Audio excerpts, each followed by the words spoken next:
तो आज हम लोग डाइलेक्ट्रिक और उसके पोलराइजेशन से संबंधित कुछ प्रॉब्लम्स हल करेंगे। तो पहला प्रॉब्लम जो है वो यहाँ बोर्ड पे है। A disc shape cavity is carved out in a large block of a dielectric.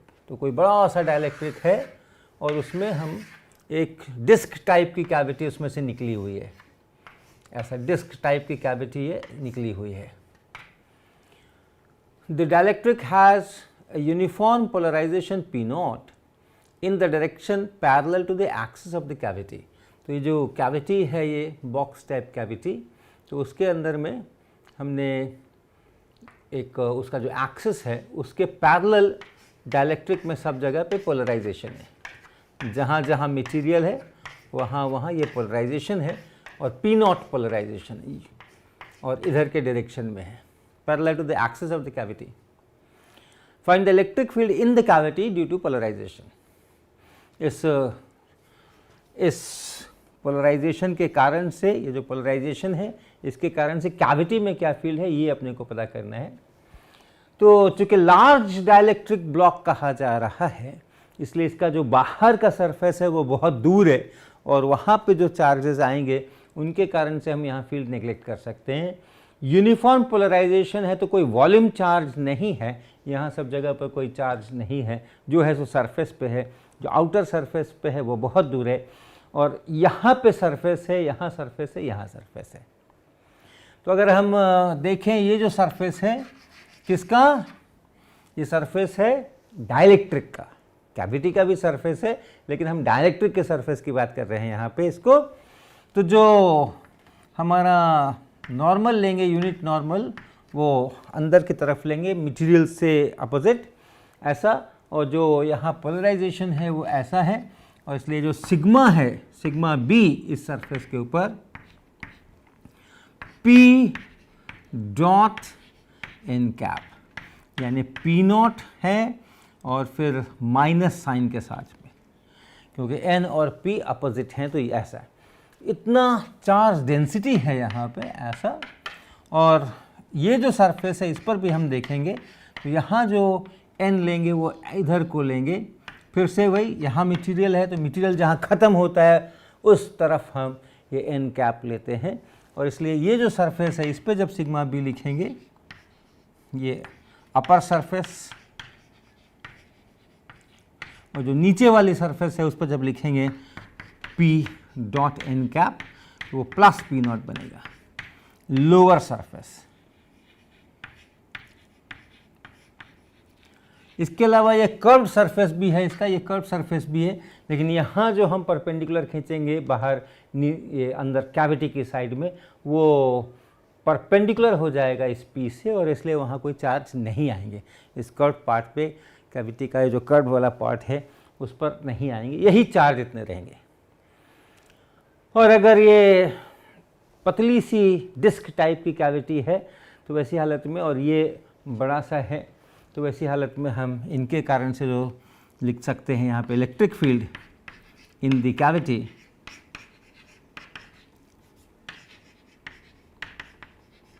यहाँ पर चूँकि हमारे पॉजिटिव चार्जेस आ रहे हैं, यहाँ नेगेटिव आ रहे हैं, ये होगा इलेक्ट्रिक फील्ड का डायरेक्शन ऐसा ऊपर की तरफ। और कितना, तो सिग्मा बाई 2 एप्सिलॉन नॉट यहाँ से और सिग्मा बाई 2 एप्सिलॉन नॉट वहाँ से, तो total sigma by epsilon not, तो वो P not by 2 epsilon not एक जगह से, P not by 2 epsilon not एक जगह से, P by epsilon not, P not by epsilon not, ये इतना यहाँ पे इलेक्ट्रिक फील्ड बनेगा ऐसे ऐसे ऐसे ऐसे ऐसे। अगला सवाल देखते हैं।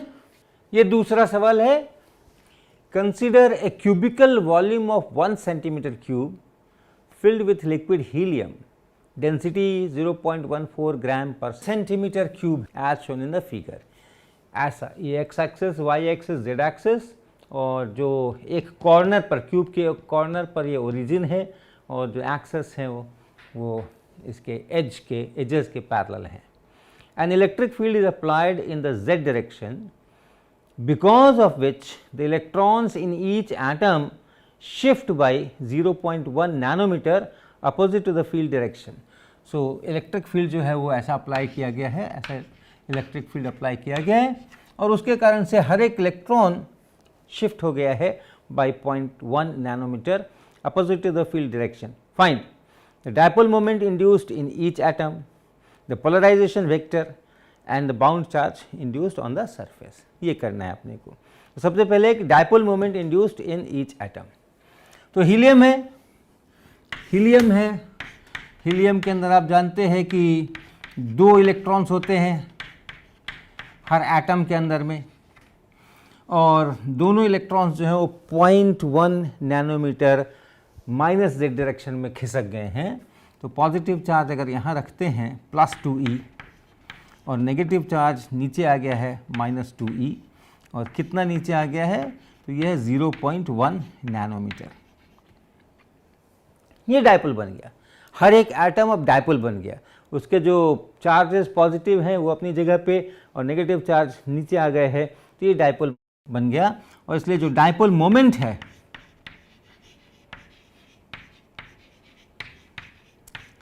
ऑफ ईच एटम वो आप देख सकते हैं वो Q इंटू डी यानी 2 इंटू ई और into 0.1 nanometre, 2 into 1.6 into 10⁻⁻19 coulomb और इंटू 0.1 नैनोमीटर यानी दिस इंटू -9 मीटर. ये इतना हर एक के अंदर में डायपोल बना. तो आप इसको थोड़ा चाहें तो हल भी कर सकते हैं. 2 यहाँ, 1.6 यहाँ, 3.2 और 3.2 और उसके बाद सब 10 के पावर ही है -19 और -1 तो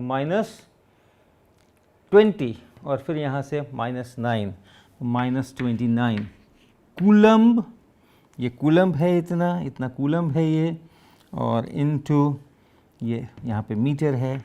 ये डायपोल मोमेंट का unit coulomb metre, charge into distance. तो ऐसा. बी पार्ट में देखिए पोलराइजेशन वेक्टर. पोलराइजेशन वेक्टर मतलब dipole moment per unit volume. तो इस पूरे हीलियम इस ब्लॉक को ही एक साथ देख लेते हैं कि हर जगह यूनिफॉर्म ही है. तो इसके अंदर में कितने एटम्स हैं पहले ये देख लें. इसमें कितने एटम्स हैं ये देख लें. हर एक एटम का डायपोल मोमेंट मुझे पता है तो टोटल कितना डायपोल मोमेंट हो गया और फिर वॉल्यूम से भाग लगा देंगे तो हमें पोलराइजेशन का वैल्यू मिलेगा. तो कितने एटम्स हैं. ये 1 सेंटीमीटर क्यूब है. ये 1 सेंटीमीटर क्यूब है तो इसका मतलब है कि 0.14 ग्राम है ये, क्योंकि इसकी डेंसिटी जो है वो 0.14 ग्राम पर सेंटीमीटर क्यूब है. और हीलियम है तो 4 ग्राम्स में 6 इंटू 10⁻23 इतने एटम्स होंगे. ये 4 कहाँ से ला रहा हूँ मैं. इसका जो एटॉमिक मास है वो 4 है, 4 पॉइंट कुछ होगा. तो 2 प्रोटॉन्स होते हैं, 2 न्यूट्रॉन्स होते हैं. तो 4 ग्राम ये इसका एटॉमिक मास बनेगा और उतने में एवोगैड्रो नंबर के बराबर 6 इंटू 10⁻23 इतने एटम्स हैं. तो इतने के अंदर 0.14 ग्राम, इसके अंदर में कितने बनेंगे 6 इंटू 10⁻23 इंटू 0.14 डिवाइडेड बाई 4 इतने एटम्स बनेंगे. और हर एक एटम के ऊपर कितना डायपोल मोमेंट है वो यहाँ है और वो अगर यहाँ पर है हर एक डायपोल एटम के ऊपर जो डायपोल मोमेंट है वो यहाँ पर है. इतने एटम्स हैं तो टोटल डायपोल मोमेंट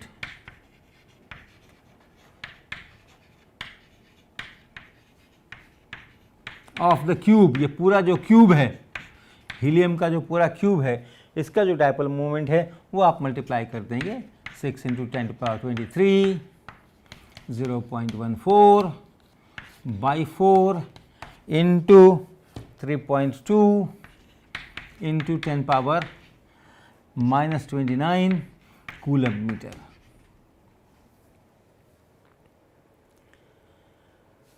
तो ये टोटल डायपोल मोमेंट हुआ, और कितने वॉल्यूम में है ये 1 सेंटीमीटर क्यूब के वॉल्यूम में है। तो इसलिए जो इसका पोलराइजेशन है P,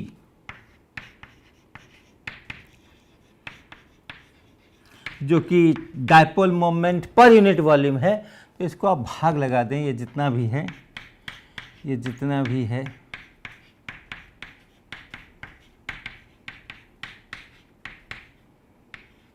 कूलम्ब मीटर यहाँ है, और 1 सेंटीमीटर क्यूब है तो 10⁻⁻6 मीटर क्यूब। तो 1 मीटर क्यूब से इसको काट के आप स्क्वायर कर सकते हैं। कूलम्ब पर मीटर स्क्वायर ये पोलराइजेशन का यूनिट भी है, क्योंकि सरफेस चार्ज डेंसिटी अक्सर इसी के P0 के बराबर निकला करती है। तो सरफेस चार्ज डेंसिटी जैसे कूलम्ब बाई मीटर स्क्वायर है, वही यूनिट इसका आ रहा है। तो ऐसे करके आप इसका पोलराइजेशन जो है P वो निकाल सकते हैं। और P अगर निकल गया तो जो bound charge induced on the surface है वो भी आप आसानी से निकाल सकते हैं। सी पार्ट इसका जो बाउंड चार्ज है सिग्मा B, वो P डॉट n कैप ऐसा है, जो कि यही बन जाएगा। ये जितना P है उतना ही बन जाएगा, कहीं पे प्लस, कहीं पर माइनस और कहीं पे ज़ीरो, ऐसा ही बनेगा। जो यहाँ पे सरफेस है, यहाँ पे यहाँ तक मटेरियल है, ये n कैप का डायरेक्शन है, यही इलेक्ट्रिक फील्ड का डायरेक्शन है। तो यहाँ पर जो आएगा वो पॉजिटिव चार्ज सिग्मा B, यहाँ जो आएगा वो नेगेटिव चार्ज, और बाकी सारे सरफेसेस पे ज़ीरो। तो इस प्रकार से इसमें चार्जेस जो है वो इसके सरफेस पे इंड्यूस होंगे। तो ये है अगला सवाल। A small spherical cavity is carved out in a large block of a dielectric. तो एक बड़ा डाइलेक्ट्रिक का ब्लॉक है, और इस बार एक स्फेरिकल कैविटी उसमें से निकाली गई है, छोटी स्फेरिकल कैविटी निकाली गई है। Small spherical cavity is carved out. Uniform polarisation P exists in the material. तो एक यूनिफॉर्म पोलराइजेशन P इसमें मटेरियल में एग्जिस्ट करता है, ऐसा हर जगह। Find the electric field in the cavity. इस कैविटी के अंदर में हमें इलेक्ट्रिक फील्ड जानना है। फिर से इलेक्ट्रिक फील्ड आएगा कहाँ से? जहाँ जो सरफेस चार्ज बनेंगे इस डाइलेक्ट्रिक पर, वहाँ से आएगा। और चूँकि लार्ज ब्लॉक है इसलिए दूसरा सरफेस बहुत दूर है, वहाँ से जो इलेक्ट्रिक फील्ड है उसको हम लोग नेग्लेक्ट करेंगे। तो हमें पहले यहाँ पे चार्ज डेंसिटी चाहिए, सरफेस चार्ज डेंसिटी, और उसके आधार पे उस सरफेस चार्ज डेंसिटी के कारण से कितना फील्ड है ये चाहिए। तो सरफेस चार्ज डेंसिटी तो हम लोग लिख ही सकते हैं, sigma B equal to P और n कैप। तो अगर हम यहाँ हैं तो ये n कैप है, अगर हम यहाँ हैं तो ये n कैप है, अगर हम यहाँ हैं तो ये n कैप है, ऐसा नॉर्मल टू द सरफेस। और जो मटेरियल है उसके उल्टी तरफ वो हमारा n कैप बनता है। तो अगर हम इसमें से करेंगे तो इसको हम अगर z एक्सिस कह दें, ऐसा जो इसका डायरेक्शन है, तो हम लोग लिखेंगे यहाँ पे P मैग्नीट्यूड और फिर cos थीटा, इससे जो और माइनस के साथ में cos थीटा। अगर हम यहाँ कहीं पर हैं तो ये हमारा थीटा है, ये हमारा थीटा है, तो ये cos थीटा हो जाएगा यहाँ पे, इसका और इसका, इन दोनों का डॉट प्रोडक्ट करना है। तो ये थीटा है, ये थीटा है, तो cos थीटा हो जाएगा ये, और माइनस साइन के साथ में माइनस P cos थीटा, ऐसा यहाँ पर आएगा। तो जहाँ थीटा बराबर 0 वहाँ पर माइनस P नेगेटिव चार्जेस होंगे, कैविटी में यहाँ पे नेगेटिव चार्जेस होंगे। देखिए पोलराइजेशन इधर है, इलेक्ट्रॉन्स जो है वो क्या होंगे, पोलराइजेशन इधर है का मतलब है कि इलेक्ट्रिक फील्ड जो है वो इधर ही रहा होगा, और इसलिए उन्होंने इलेक्ट्रॉन्स को इधर पुश किया है। तो इसलिए इधर यहाँ वाले इलेक्ट्रॉन्स यहाँ आ गए हैं तो नेगेटिव चार्ज। सिमिलरली यहाँ से इलेक्ट्रॉन्स जो हैं वो इधर शिफ्ट हो गए तो यहाँ पॉजिटिव चार्ज। हर एक जगह पे पूरे में इसी तरह से पॉजिटिव और नेगेटिव चार्जेस होंगे। डेंसिटी वेरी करेगी, और डेंसिटी ऐसे वेरी करेगी। और इस वाले का हम लोग जानते हैं, इस वाले के कारण से जो इलेक्ट्रिक फील्ड है वो हम लोग जानते हैं कितना है।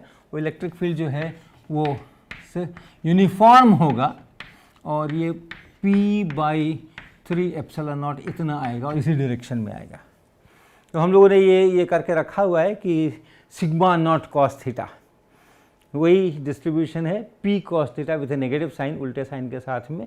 तो उसके कारण से ये इस प्रकार का यहाँ पे फील्ड बनना, माइनस P/3 पहले minus sigma not by 3 epsilon not निकाला होगा हमने, और अभी ये P/3 एप्सिलॉन नॉट यूनिफॉर्म, अंदर में जो फील्ड है इस कैविटी के अंदर में यूनिफॉर्म इलेक्ट्रिक फील्ड है।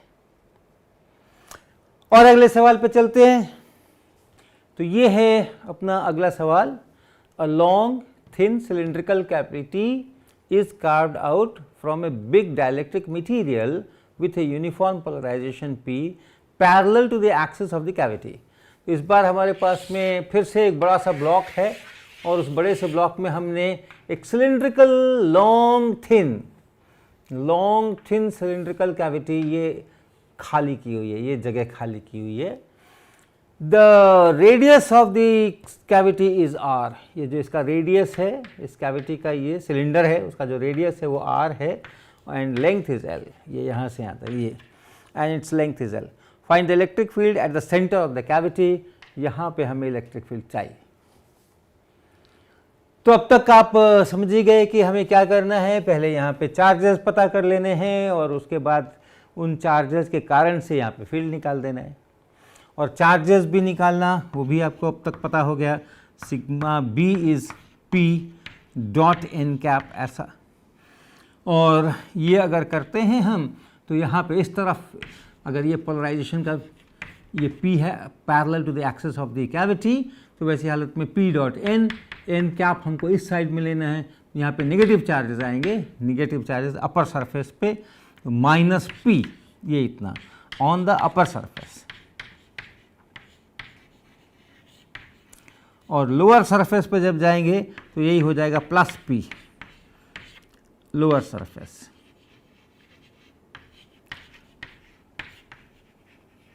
यहाँ पे ये यहाँ पे पॉजिटिव चार्जेस हो जाएंगे, और कर्व सरफेस पर जीरो, ये जो मटेरियल का ये जो कर्व सरफेस है यहाँ पे, वहाँ पे फील्ड जीरो, क्योंकि जब डॉट प्रोडक्ट करेंगे तो कॉस 90 डिग्री बीच में होगा और वह जीरो।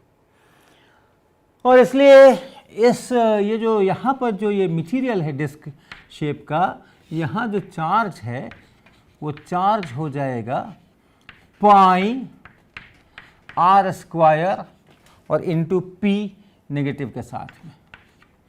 चार्ज जो है charge will be negative minus pi R square P, और यहाँ जो चार्ज हो जाएगा उसी का पॉजिटिव पाई R स्क्वायर इंटू P। ये सरफेस चार्ज डेंसिटी है, यानी चार्ज पर यूनिट एरिया है, एरिया से जब मल्टीप्लाई कर देंगे तब ये पूरा चार्ज बन जाएगा। तो एक यहाँ चार्ज है, एक यहाँ चार्ज है, और ये पतली कैविटी है, इसमें लिखा गया है लॉन्ग थिन सिलिंड्रिकल कैविटी, यानी ये जो छोटा R है ये सचमुच छोटा है ये, और L जो है उसके मुकाबले काफ़ी बड़ा है। वैसी हालत में हम इसको एक पॉइंट चार्ज की तरह ट्रीट कर सकते हैं। अगर ये जो डिस्टेंस है ये काफ़ी बड़ा है इसके रेडियस से, तो इसको हम एक पॉइंट चार्ज की तरह ट्रीट कर सकते हैं, और उसके कारण से इलेक्ट्रिक फील्ड लिख सकते हैं। तो जो इलेक्ट्रिक फील्ड है E एट द सेंटर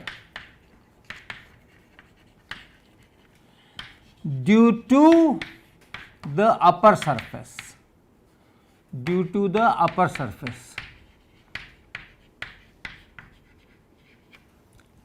इसके कारण से यहाँ पे, इसके कारण से यहाँ पे जो फील्ड है उसको लिखें चार्ज, इसको सीधा सीधा हम ऐसा लिखने वाले हैं Q divided by 4 pi epsilon not R square का सूत्र इस्तेमाल करेंगे। ये R वो नहीं है जो यहाँ R लिखा है, ये केवल सूत्र है हमारा। और जब हम वैल्यूज़ रखेंगे तो Q की जगह, चार्ज की जगह हम ये रखेंगे पाई R स्क्वायर P। ये चार्ज है, ये नेगेटिव चार्ज है, जो फील्ड की डायरेक्शन होगी इस नेगेटिव चार्ज के कारण यहाँ पे ये ऊपर की तरफ होगी, वो हम हिसाब कर लेंगे। और ये बटा 4 पाई एप्सिलॉन नॉट, और डिस्टेंस, ये डिस्टेंस है, चार्ज से डिस्टेंस है, तो चार्ज से जो डिस्टेंस है वो L/2 है, और इसलिए L/2 का स्क्वायर, ये इस पाई से आप इस पाई को काट सकते हैं, और इस 4 से आप इस 4 को काट सकते हैं, तो बन गया ये P R square epsilon not L square. ये है ड्यू टू अपर सरफेस, और ड्यू टू लोअर सरफेस भी उतना ही है। इसके कारण से भी वही L/2 का डिस्टेंस है, उतना ही चार्ज है, यहाँ पर भी पॉजिटिव है, और इसके कारण से फील्ड का डायरेक्शन यहाँ पर भी अपवर्ड है। तो ये भी अपवर्ड है, और इसके कारण से भी जो आ रहा है ठीक ठीक इतना ही आ रहा है, ε0 L², और ये भी अपवर्ड आ रहा है। तो जो नेट फील्ड है वो इन दोनों का जोड़ हो जाएगा 2 times PR² divided by ε0 L²। ये इतना इलेक्ट्रिक फील्ड कैविटी के अंदर में है, और जैसे जैसे आप इस सेंटर से ऊपर नीचे कहीं जाएंगे तो फील्ड घटेगा बढ़ेगा भी। अगर आप बिल्कुल इसके करीब पहुंच जाएं, अपर सरफेस या लोअर सरफेस के करीब पहुंच जाएं, तो फिर आप ये σ/2 ε0 का इस्तेमाल कर सकते हैं और उस फील्ड को कह सकते हैं। तो वेरिएशन है यहाँ से वहाँ तक का, सेंटर का फील्ड इतना है। अगर हमने इसका रेडियस का और हिसाब किताब करके और डिस्क के कारण से उसके एक्सिस के ऊपर कितना फील्ड होता है वो इस्तेमाल करके, वो सूत्र इस्तेमाल करके करते, तो इसके अंदर में R/L का कुछ और अधिक पावर आता। जैसे यहाँ R/L का केवल स्क्वायर है, तो नेक्स्ट टाइम और कुछ बड़ा पावर आता, तो इसकी तुलना में उसको हम लोगों ने नेग्लेक्ट किया है। वहाँ से भी आप एक्सप्रेशन निकाल करके अच्छा एक्सरसाइज होगा। इसको आप एक डिस्क मान लें, और डिस्क तो है ही, और उसके एक्सिस का पॉइंट है, तो जो डिस्क के चार्ज अगर यूनिफॉर्मली डिस्क पे हो, उसके एक्सिस पर क्या होता है, वहाँ से करके आप एक्सप्रेशन लिखें, और केवल R/L के स्क्वायर तक के टर्म्स को रखें, उसके हायर ऑर्डर को नेग्लेक्ट करें, तो आपको यही मिलना चाहिए। और आगे बढ़ते हैं अगले सवाल की ओर। ये है सवाल, the polarisation field in a region is given by P equal to 0 for R less than A and P is equal to K e power minus R/A by R² R cap for R greater than A। तो ये हमारे पास में मान लें कि R equal to A वाला sphere है, ये स्फेरिकल सरफेस है, R equal to A radius का ये सरफेस है, और इसके अंदर पोलराइजेशन नहीं है, जीरो है, शायद कैविटी होगी, और उसके बाहर पोलराइजेशन है। यहाँ तो P नहीं है, यहाँ P बराबर 0 है, और बाहर पोलराइजेशन है जो कि यहाँ पर ये R कैप डायरेक्शन में, यानी ये पोलराइजेशन के डायरेक्शंस ऐसे ऐसे हैं, R कैप डायरेक्शन में पोलराइजेशन है, और वैल्यू R पे डिपेंड कर रही है इस प्रकार से। और कहा जा रहा है कि स्फेरिकल पोलर कोऑर्डिनेट्स का इस्तेमाल हो रहा है। Find the bound charge in the region R less than 2A।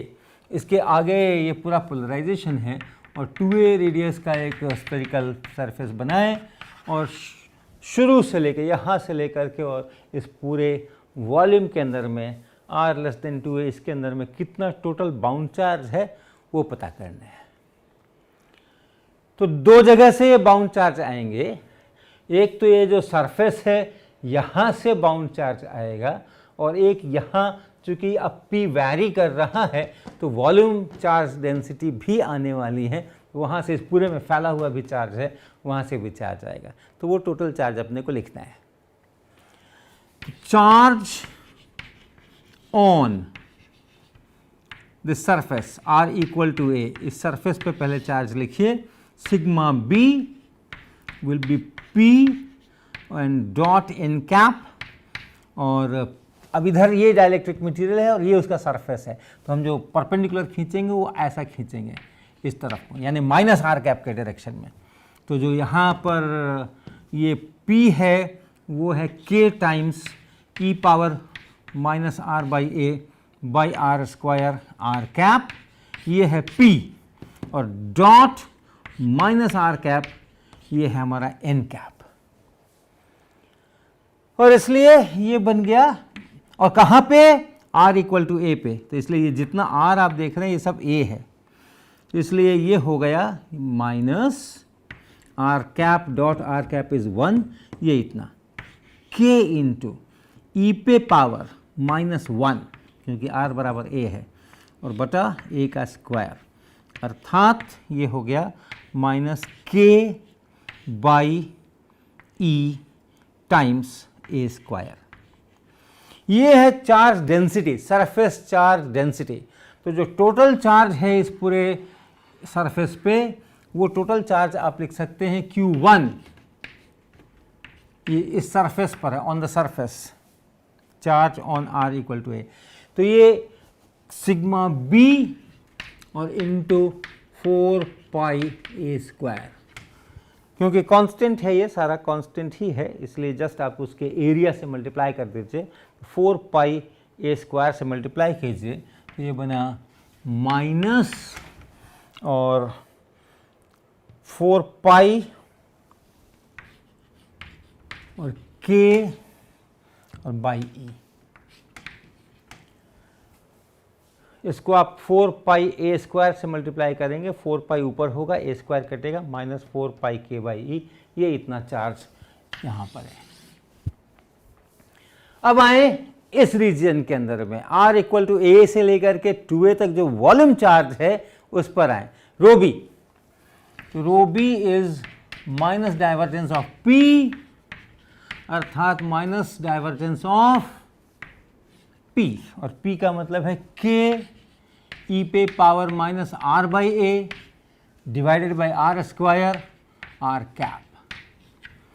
तो स्फेरिकल पोलर कोऑर्डिनेट्स का इस्तेमाल करेंगे, केवल R कैप वाला ही कंपोनेंट है, तो ये 1 by R square del by del R square times P, PR।